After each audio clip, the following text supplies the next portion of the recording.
Mheshimiwa Ruto ameonyesha Wakamba madharau sana.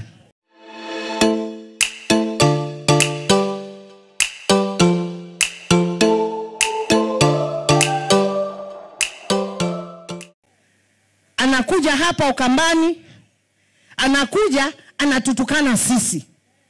Ukitukana Kalonzo ni sisi umetutukana. Wewe ukiambia mtoto baba yako hana akili, inamaanisha wewe mtoto na mama yako na kila mtu ana nini? Ana akili. Kiburi ni kitu kibaya sana. The way I know His Excellency Dr. Stephen Kalonzo Musyoka, hawezi kwenda Sugoi akaanza kutukana Ruto, because he's a man of God. He's a man of God. Lakini yeye anamdharau, anakuja, anaongea, anafanya, you know. Na mimi ni kweli si kuenda.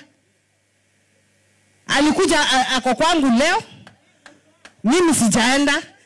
Number one, Pastor Ezekiel is my spiritual father, even if he's my brother. Tunaelewana? Na hii hapa Pastor Ezekiel, I could not exchange it with anything. Nitaenda, mtu anatukana baba yangu, nitaenda kukaa na yeye tukiongea nini?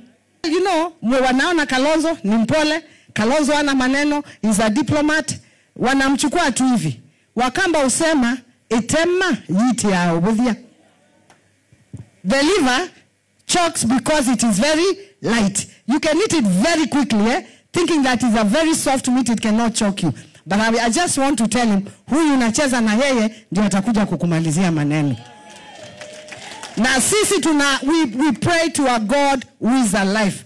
If you disrespect my community, Your Excellency, I am a daughter of this community.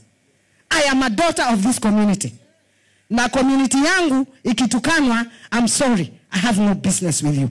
Even if you are the President of the Republic of Kenya. Respect my people and I'll respect you.